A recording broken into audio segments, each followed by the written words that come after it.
አይስ ኦን ኢሲኤኤ ዩቲዩብ ቻናል በአትላንታ የኢትዮጵያ ኮሚኒቲ አባላት የተቋቋመ የኮሚኒቲውን ደህንነት ለማስጠበቅ የሚሰራ የዩቲዩብ ቻናል ነው። ሰብስክራይብ እና ላይክ በማድረግ ቤተሰብ ይሁኑ።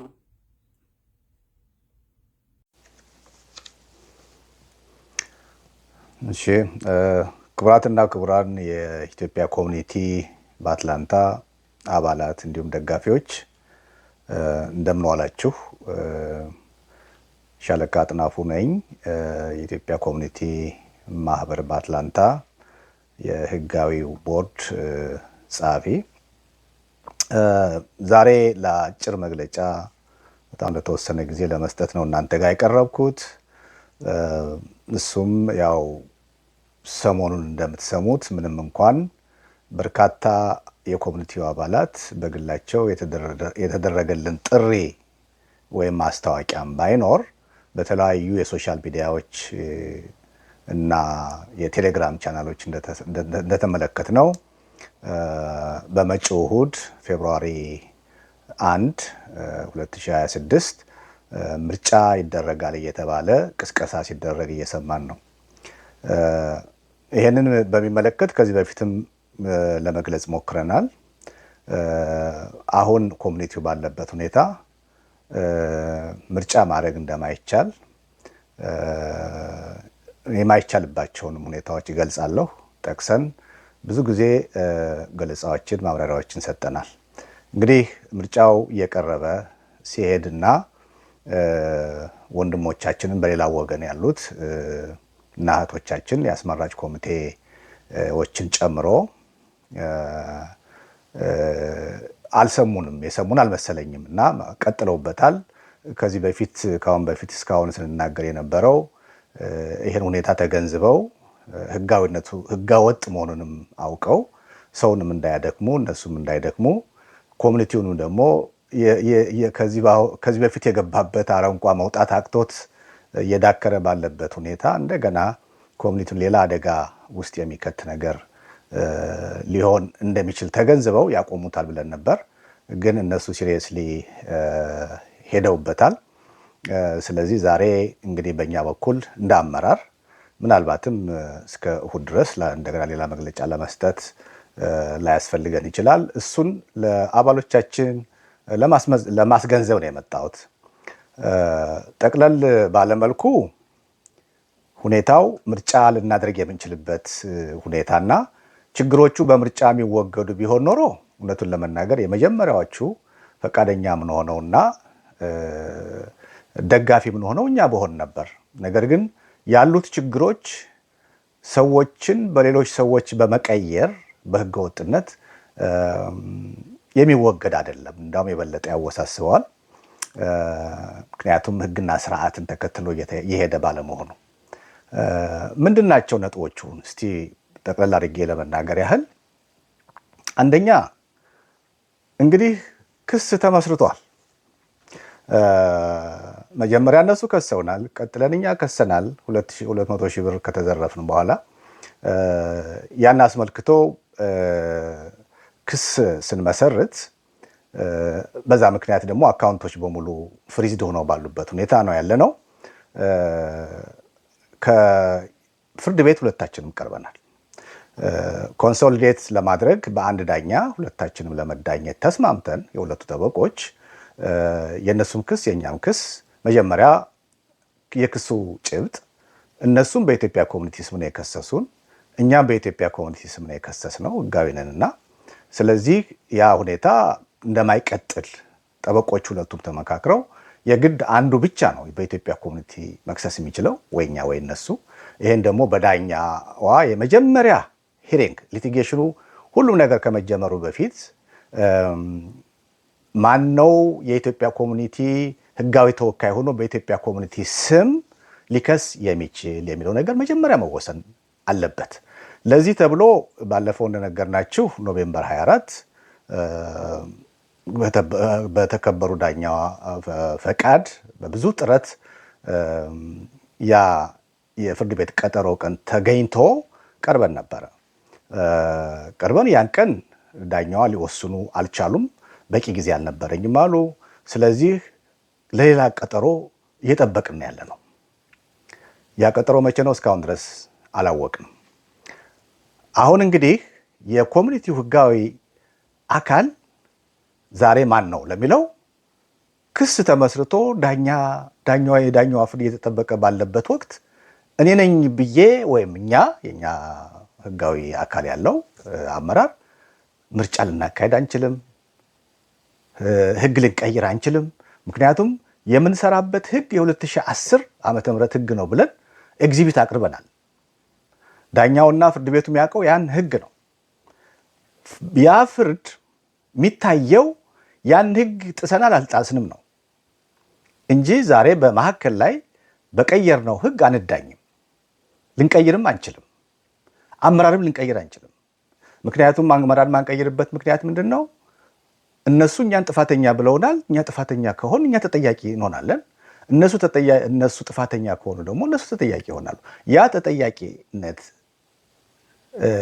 ውሳኔ ሳያገኝ ምንም ማድረግ አይቻልም። ሁላችሁ ብታስቡት እንዴት ነው የፍርድ ቤት ወይ ውድቅ አላደረግ ነው አልጣል ነው። የዛ ደግሞ መንገዶች ነበሩ። አባቶች፣ ሌሎች ሽማግሌዎች ብዙ ለፍተዋል፣ ብዙ ደክመዋል። እምቢ አሉ። እምቢ ካሉ በኋላ የግድ ሌላ አማራጭ የለም። በአቋራጭ አሁን በምርጫ ስም ሌሎችን የሚፈልጓቸውን ሰዎች አስቀምጠው ለመሄድ የሚደረገው ነገር ኮሚኒቲውን የበለጠ አደጋ ላይ የሚጥል ነገር ነው የሚሆነው። ህገወጥነቱ ከዚህ ይጀምራል። ይሄ እንግዲህ መሰረታዊ ችግር ዋናው ነው። ሌሎቹ ደግሞ ሁኔታዎችን ስናይ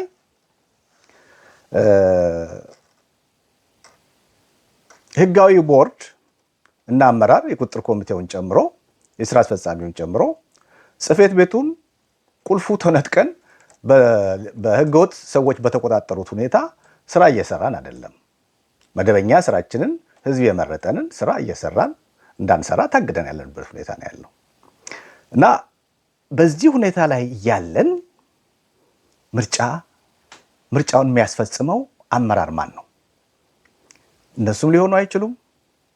እኛም ደግሞ ነን ብለን አልሞከርነውም። የፍርድ ቤት ትዕዛዝ ወይም ውሳኔ እስክናገኝ ድረስ እኛም አልሞክረውም። እነሱም መሞከር አልነበረባቸውም ለኮሚኒቲው ቢያስቡ ኖሮ። ስለዚህ የፍርድ ቤት ትዕዛዝ የመጠበቅ ግዴታ አለብን እና ይሄም አይሆንም። አካውንቱን በሚመለከት እንደታገደ ነው በራሳቸው ጥፋት 200 ሺህ ብር በመውሰዳቸው እና ይሄ ሁኔታ አሁን ስም በመቀየር በህገወጥ መንገድ ባልተገባ መንገድ የፍርድ ቤት ትዕዛዝ ሳይሰጠው ስም በመቀየር የኮሚኒቲውን አካውንት ወደ ሌላ ሰው ማዞር የሚቻልበት ሁኔታ የለም። በፍርድ ቤት የተያዘ ጉዳይ እኮ ነው። ስለዚህ እኛም አንችልም፣ እነሱም አይችሉም ይሄን ለማድረግ። አንዱ ይሄ ምርጫ ህገወጥ የሚሆንበት ምክንያት ይሄ ነው። ሌላው ምርጫ የሚደረገው አንድ በህዝብ የተመረጠ አመራር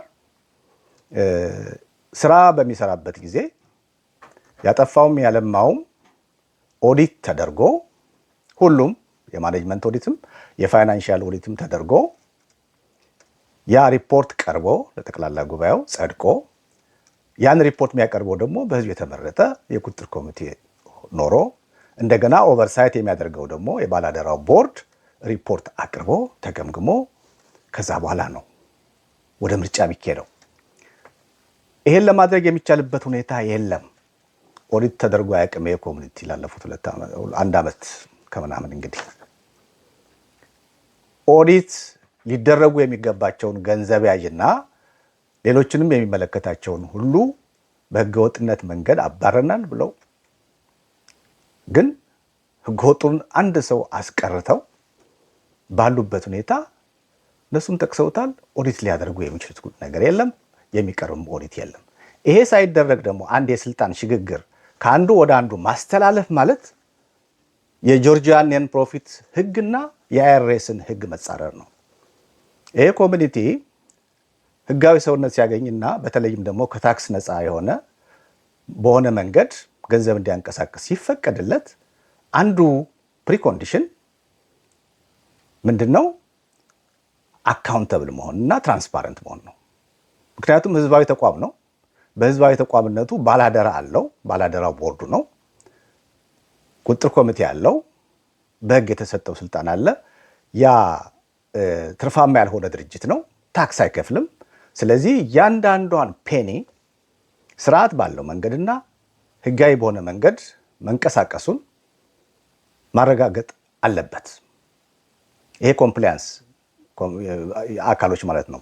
የስቴት ጀነራል አቶርኒ ጀነራል ይመለከተዋል፣ አይሬስ ይመለከተዋል። ይሄንን እንፈጽማለን ተብሎ ነው ይሄ ኮሚኒቲ ታክስ እንዳይከፍል ግራንት የተሰጠው 501c3 ነን ምንለው ለዚህ ነው። ህጋዊ ሰውነት አለን ምንለው ለዚህ ነው። ይሄ ህጋዊ ሰውነት ሲሰጠን ይሄን ታደርጋለህ ተብሎ ነው። አንዱ ኦዲትና ኢንስፔክሽን ትራንስፓረንሲ ማረጋገጥ አለበት አንድ ኮሚኒቲ ሲረካከብ። ይሄ ባልሆነበት ሁኔታ ሰዎች አደራቸውን መብላታቸው ወይም አለመብላታቸው ባልተረጋገጠበት ሁኔታ በአቋራጭ ስም ቀይሮ ለሚፈልጓቸው ሰዎች አስረክቦ ለመሄድ የሚደረግ ሩጫ በእንቅርት ላይ ጆሮ ደግፍ ይህን ኮሚኒቲ ህጋዊ ህልውናውን ጭምር የሚያሳጣ ነው። በፍርድ ቤት ሳይሆን በኮምፕላያንስ ጭምር ማለት ነው። ይህን አባላት ልትገነዘቡት ይገባል። ህግን ተከትሎ ያልሰራ ኮሚኒቲ ወይም ነን ፕሮፊት ኦርጋናይዜሽን ህልውና አይኖረው። ይህን ደግመን ስንናገር ምን ማለታችን እንደሆነ ካልተረዳን አስቸጋሪ ነው የሚሆነው። አሁንም ደግመን እናገራለን፣ አሁንም ደግመን እናስጠነቅቃለን። እንግዲህ ይህን ነገር የማስፈጸም ግዴታ ባለመተባበር ኮሚኒቲውን የመጠበቅ ግዴታ ያለበት አባሉ ነው። ስለዚህ ይሄ ምርጫ በዚህ ወቅት ማድረግ ማለት ኮሚኒቲውን የበለጠ አደጋ ውስጥ መጣል ማለት መሆኑን ልትገነዘቡት ያስፈልጋል። ሌላው በየትኛው ህገ ደንብ ነው ይሄን ምርጫ ለማድረግ እየሞከሩ ያሉት?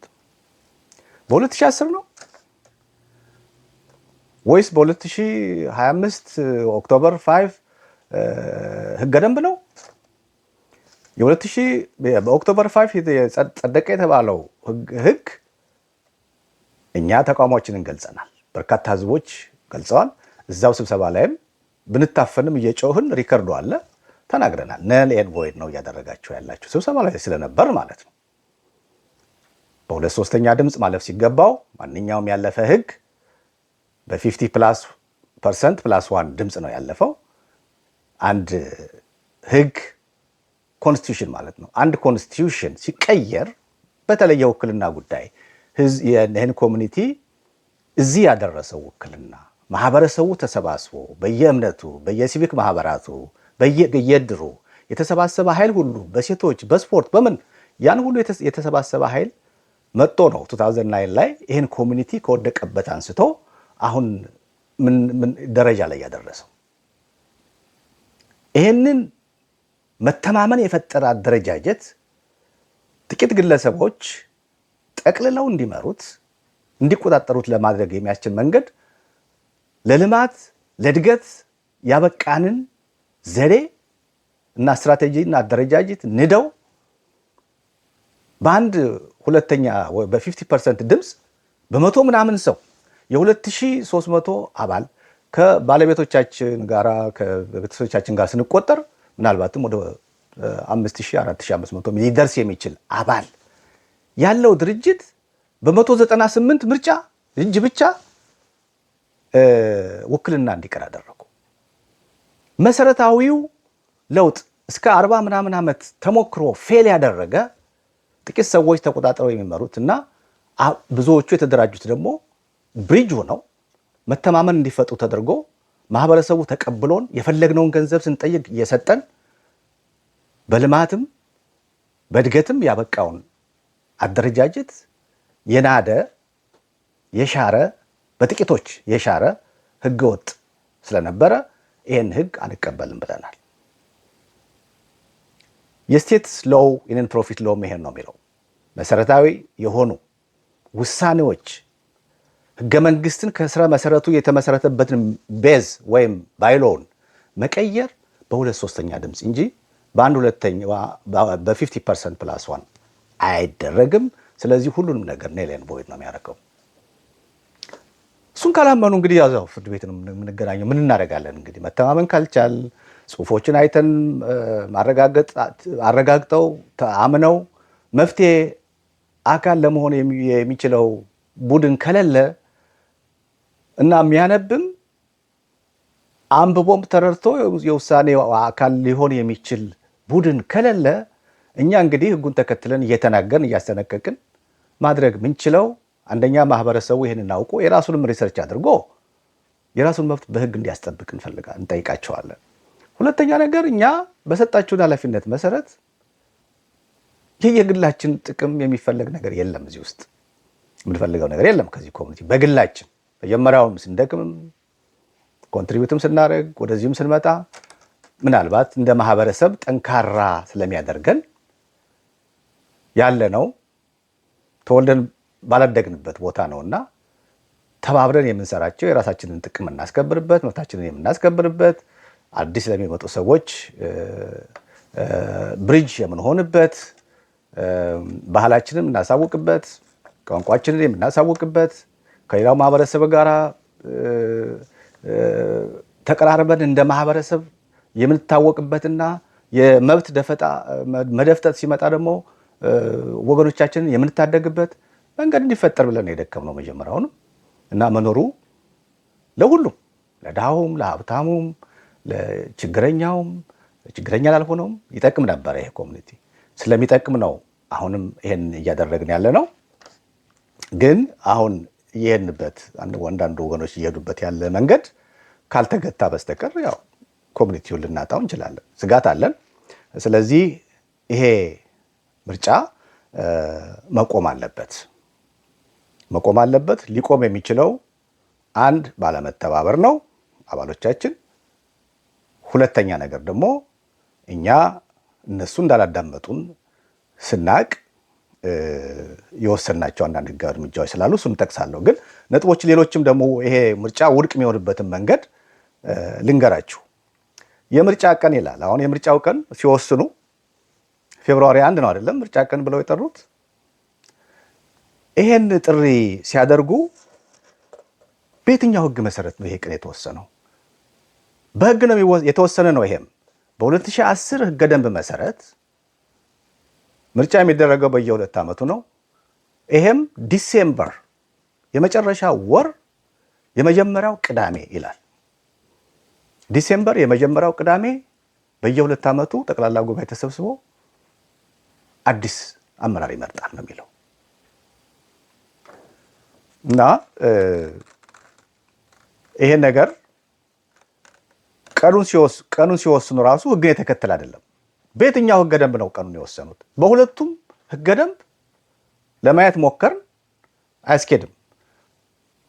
አሁን እኛ ባንቀበለውም ትክክል ነው ባንልም ይሄን እንቀበላለን ብለው ከሆነ አዲስ የወጣውን ህገ ደንብ ከሆነ እሱ ደግሞ የሚለው ሌላ ነው። እሱ የሚለው እዚህ አንቀጽ 29 1(2) ላይ ምርጫው በመተዳደሪያ ደንቡ በተገለጸው ጊዜ ገደብ በላይ ማራዘም አይቻልም ይልና ማንኛውም የማህበሩ ምርጫ የሚካሄደው በየ2 ዓመቱ በታህሳስ ይልና በቅንፍ ውስጥ ደግሞ ጃንዋሪ ይላል። ታህሳስ ማለት ዲሴምበር ነው እንጂ ጃንዋሪ አይደለም። እሱንም አምታተውታል። ኦኬ ታህሳስም ይሁን በአማርኛ በጻፉት መሰረት ከሆነ እንግዲህ የመጨረሻው እሁድ ነው የሚለው። የመጨረሻው እሁድ ታህሳስ ቢሆን ኖሮ ዲሴምበር 28 ነው የሚሆነው። ዲሴምበር 28 መሆን ነበረበት። እሺ በእንግሊዝኛ በጻፉት በጃንዋሪ ነው። ጃንዋሪ የመጨረሻው እሁድ ነው ይላል። የጃንዋሪ የመጨረሻው እሁድ ጃንዋሪ 25 ነው፣ ፌብሩዋሪ 1 አይደለም። ይህም ራሱ ህግን አለመከተል ነው። ህግን ያልተከተለ ነገር ደግሞ ነሌን ቮይድ ነው። ታውቁታላችሁ እዚህ ሀገር በምን ምክንያት አይቀየርም ነው የሚለው። በተፈጥሮ አደጋ በምናምኑ ካልሆነ በስተቀር ይሄ ቀን አይቀየርም ብለው ነው የጻፉት። እንደው ይሄን ህግ መቀበል የሌለብን ነው ብለን ብናምንም የተቀበሉ ሰዎች እንኳን በዚህ እንመን ቢሉ ትክክል አይደለም። ስለዚህ ነሌን ቮይድ ነው። ሌላው ምን ይላል? አንቀጽ ስለ ምርጫ አፈጻጸም እነሱ በጻፉት ላይ 29.3.2 ላይ ምን ይላል? የእጩዎችን ስም ዝርዝር የህይወት ታሪክ እንዲሁም የሚወዳደሩበትን የሥራ ኃላፊነት ቦታ ቢያንስ ምርጫው ከመደረጉ ከ2 ሳምንት በፊት ለአባላት ያስታውቃል ብለው ጽፈዋል። ከ2 ሳምንት በፊት አሁን ፌብሩዋሪ 1 ስንት ቀን ነው የቀረን? 3 ቀን እስካሁን ድረስ አሳውቀዋል። እኛ አልሰማንም። ከዚህ በኋላ ቢያሳውቁም አልፏል። ከ15 ቀን በፊት ይላል በድሮ ህግ ነው። በ2010 ዓመተ ምህረት የወጣው ህግ እንደዚሁ ነው የሚለው። ቀን አይገልጽም። ግን ምርጫው ከመደረጉ በፊት እጩዎች በመገናኛ ብዙሃን ቀርበው ዲቤት ያደርጋሉ፣ ይከራከራሉ። ልክ እንደ ኖርማል እንደ ፓርላመንታሪ ምርጫ ሚዲያ ላይ ቀርበው ይሄን ላደርግ ነው 2 ዳይሬክተሮች ቢጠቆሙ ወይም ሶስቱ ወጥተው ቅዳቸውን ማድረግ የሚፈልጉትን ነገር ይከራከራሉ፣ ዲቤት ያደርጋሉ እርስ በርሳቸው። ህዝቡ ይመዝናል። ምርጫው ቀን ሲጠራ አእምሮውን የትኛውን እንደሚመርጥ አስቦ ይመጣል ማለት ነው። ዲሞክራቲክ እና ትራንስፓረንት ለማድረግ ነው። የድሮውም ህግ እንደዚህ ነው የሚለው። ተጠቅመንበታል አልተጠቀምንበትም ሌላ ነው። ግን አሁን ግዴታ ነው። በህግ የተያዘ ጉዳይ ስለሆነ እያንዳንዷ ሙቭመንት፣ እያንዳንዷ ድርጊታችን ህግን ብቻ ካልተከተል ችግር ላይ እንደወደቅን እንወቀው ሁላችንም ማለት ነው። ስለዚህ በዚህም ምክንያት ራሱ ፌብሩዋሪ 1 ምርጫ ማካሄድ ህገወጥነት ነው። በዚህች እኮ ነጥብ ብናየው ማለት ነው። ሌላው እንግዲህ የአስመራጭ ኮሚቴው ገለልተኝነትን በሚመለከት ጥያቄ ውስጥ የሚያስገቡ በጣም በርካታ ነገሮች አሉ። ከአመራረጡ ጀምሮ በጣም ህዝቡ ከወጣ በኋላ ነው የተመረጡት። የሰዎችን ስም ዝርዝር ከሌሎች ጉዳዮቻቸው ከኋላ ታሪካቸው ጋራ በተለይም ደግሞ ይሄ ህገወጥ ስራ እየተስፋፋ በሄደ ጊዜ የእነዚህ ሰዎች ሚና ምን ነበር ብለን ስናይ ከሊቀመንበሯ ጀምሮ ብዙዎቹ ምናልባትም ከአንድ ሰው በስተቀር ስሙን አላገኘነውም በስተቀር ብዙዎቹ በመፈንቅለ ህጋዊ አመራር ሲደረግ እና ጠቅላላ ስብሰባ ለማድረግ ፔቲሽን ሲያስፈርሙ የፈረሙ ሰዎች ናቸው። ዛትሜስ ወገኝተኝነታቸው ለህገወጥ ሰዎች ነው። በሌላም ደግሞ ከዚህ በፖለቲካልም ሌላም የሃይማኖትም ጉዳይ ያለበት አለ። እዛ ውስጥ አልገባም፣ ጊዜም የለኝም ለሱ። አሁን ከዚህ በፊት ተናግረናል። እዛም ላይ የተነከሩ ሰዎች ናቸው። ስለዚህ ይህን በጽሁፍ ልናቀርብ እንችላለን። በህጉ ላይ ተቀምጧል። ህጉንም ባናምንበት እኛ በጽሁፍ ቅሬታችንን እንገልጻለን አስፈላጊ ከሆነ ማለት ነው። እና በእነዚህ ምክንያቶች የፌብሩዋሪ 1 ምርጫ ህገወጥ ስለሚሆን በዛ ቀን የሚደረግ ምርጫ በህግ ፊት ነል ኤንድ ቮይድ ወይም ተፈጻሚ ሊሆን የማይችል መሆኑን አባላት ልትገነዘቡት ይገባል። አመራሩ ምናልባት ህጉን ባለማጤን ስህተት ውስጥ እንዳይገቡና ኃላፊነትም እንዳይወስዱ እኛ ጠበቃ ይዘን ጠበቃችን ደግሞ ትናንትና ደብዳቤ ጽፎላቸዋል። ለአስመራጭ ኮሚቴዋ ሊቀመንበር ለአቶ ተክሌ፣ ለአቶ ብስራት ለነሱ ደብዳቤ ተጽፏል። አስመራጭ ኮሚቴውና አመራር ነን ብለው በህገ ወጥነት ያሉት ሰዎችና ይሄን እናስፈጽማለን የሚሉ ሰዎች ይሄን ነገር እንዲያቆሙ ሲዝ ኤንድ ዲዚስት ጠበቃው ጽፎ ለፍርድ ቤት ኮፒ አድርጓል። ለእነሱም ጠበቃው ኮፒ አድርጓል። ይሄ ነገር ያስቆመዋል። ካልተረዱት ምን ኮንሲኩዌንስ ምን ጣጣ ይዞ እንደሚመጣ ካልተረዱት ሊቀጥሉበት ይችላሉ። ፖሊስ ሂዶ አያስቆማቸው። ሄደን እኛም ግርግር አንፈጥርም። እንደነሱ ሊያደርጉት ይችላሉ። ተፈጻሚ ግን አይሆንም በእርግጠኝነት። ለተደረገውም ነገር ደግሞ በተለይም በፍርድ ቤት የተያዘም ጉዳይ በዚህ ጉዳይ ላይ ተዋናይ የሆኑ ሰዎች ሾልከው ለመውጣት የሚያደርጉትን ጥረት የበለጠ በዳኛው አይን በጥርጣሬ እንዲታዩና ክሱም ደግሞ ይህንን ጨምሮ የሚቀጥል መሆኑን ልነግራቸው እወዳለሁ። ለዚህ ተዘጋጅተናል። ለዚህ ዝግጅት ስናደርግ የረዳችሁን አባላት ከልብ እናመሰግናለን። እድሜ ለእናንተ። አቅም አግኝተን ዛሬ ይህን ኮሚኒቲ ወደ ህጋዊነት ለመመለስ የሚደረገውን ጥረት እንግዲህ በብዙ መንገድ በሰላማዊ መንገድ ተሞክሮ ስላቃተን እና በዚህ መንገድ ደግሞ ለእንደዚህ አይነት ህገወጥ ሰዎች አስረክቦ መሄድም ቢኬድም ደግሞ ኮሚኒቲውን በኮምፕላያንስ ፍርድ ቤት እንኳን ባይኬድ ህጋዊ ሰውነቱን እንደሚያሳጣው ስለምናቅ ዝም ብለን ጥለን ላለመሄድ እኛ የምንችለውን ሁሉ እያደረግን ነው። ጥቂት ሰዎች ብዙዎቹ በርናውት አድርገው የተውትን ስራ የእናንተን ኃላፊነት ተቀብለን እየሞከርን ነው። ሌላ አንድ ፖይንት ተናግሬ አበቃለሁ። ምንድነው? የአባላት ምዝገባ ገንዘብ እየሰበሰቡ ነው። የእድር አባልነት ምዝገባ ዓመታዊ ገንዘብ እየሰበሰቡ ነው። አንዳንድ ሰዎች ገንዘብ ባለመክፈላቸው ከእድሩም ሆነ ከኮሚኒቲው አባልነት እንሰረዛለን የሚል ስጋት እንዳላቸው እኛም ጋር እየደወሉ ይጠይቁናል። ጋራንቲ የምሰጣችሁ ግን ማንም ሰው ገንዘብ ባለመክፈሉ የሚባረር የለም። አንድ ሰው ከኮሚኒቲ ሊባረር የሚችልበት መንገድ 2 ጊዜ ማስጠንቀቂያ ተሰጥቶት ያለጓደለው ነገር ካለ ክፍያን በሚመለከት እንዲያሟላ በጽሁፍ 2 ጊዜ ተሰጥቶት ከቀኑ ጭምር እስከዚህ ቀን ድረስ እንድታሟላ ተብሎ ዓመት ሊፈጅ ይችላል፣ ከዛም በላይ ሊፈጅ ይችላል። የተመዘገበ ሰው ዝም ብሎ አይባረርም። ስለዚህ ማንም ያባረራችሁ ሰው የለም። ያባረሩናል ብላችሁ ደግሞ የምትፈሯቸው ሰዎች እነሱ ራሳቸው ህገወጦች ስለሆኑ እነሱ እንደምንድን ነው የምትፈሯቸው?